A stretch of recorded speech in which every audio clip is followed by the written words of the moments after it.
Bhaskar sir. Madam ఏమైనా ప్రాబ్లమా madam?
Madam మీది సెలబ్రేషన్ ఎట్లుండిందంటే నాగేశ్వరి మేడం మేము రికార్డ్ డాన్సర్స్ కూడా తీసుకోవడం చేస్తాం.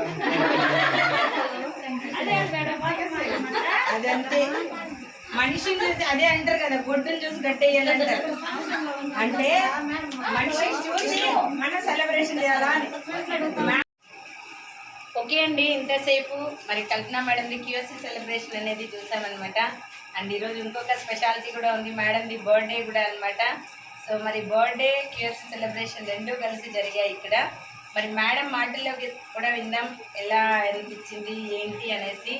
అండ్ నెక్స్ట్ మేడం కమిట్మెంట్ కూడా తీసుకుందాం. మేడం చెప్పండి. పోతుంది ఓకే, చెప్పండి మేడం ఎలా అనిపించింది? చాలా హ్యాపీగా ఉంది. అందరూ టీం వర్క్ అందరూ ఉన్నారు కాబట్టి చాలా చాలా హ్యాపీగా ఉంది. ఓకే, సో బిఫోర్ ఎప్పుడైనా జరిగిందా ఇలా? లేదు, ఇది ఫస్ట్ టైం. నెక్స్ట్ టైంకి పెద్ద హాల్ అయిపోవాలి మీటింగ్. ఓకేనా? సో ఖచ్చితంగా అని చెప్పండి మేడం. తప్పనిసరిగా టార్గెట్ విన్ అవ్వాలి. నా డ్రీమ్ అయితే ఈ టార్గెట్ విన్ అవ్వాలి. మీరు విన్ అయ్యి కింద డౌన్ లైన్స్ కూడా విన్ చేయించాలి. ఓకేనా? అండ్ ఎన్నో బిజినెస్లో చాలా వస్తూ ఉంటాయి మనకి, ఇంట్లో కావచ్చు బయట కావచ్చు చాలా వస్తూ ఉంటాయి. అవన్నీ చెవులో విని చెవులో వదిలేయాలి. ఓకేనా? భగీరథుడు నీళ్ళు ఇలా తీసుకొని ఇలా వదిలేసినట్టు వదిలేయాలి. ఓకేనా? అవన్నీ ఇక్కడే పెట్టుకుంటే అయిపోతుంది ఇంకా. ఓకేనా? అవన్నీ పెట్టుకోకూడదు అనమాట. సో ఎప్పటికీ మంచిగా చేసుకుంటూ నెక్స్ట్ రౌండ్ లైన్స్ మంచిగా సపోర్ట్ చేసుకుంటూ మీరు సక్సెస్ అవుతూ వాళ్ళని సక్సెస్ చేయండి. ఖచ్చితంగా okay okay, thank you so much.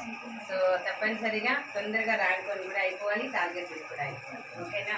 So all the best madam. So ఇదండి మరి madam celebration. And next QSC సెలబ్రేషన్లో మళ్ళీ కలుసుకుందాం. Thank you so much. అందరికీ జై.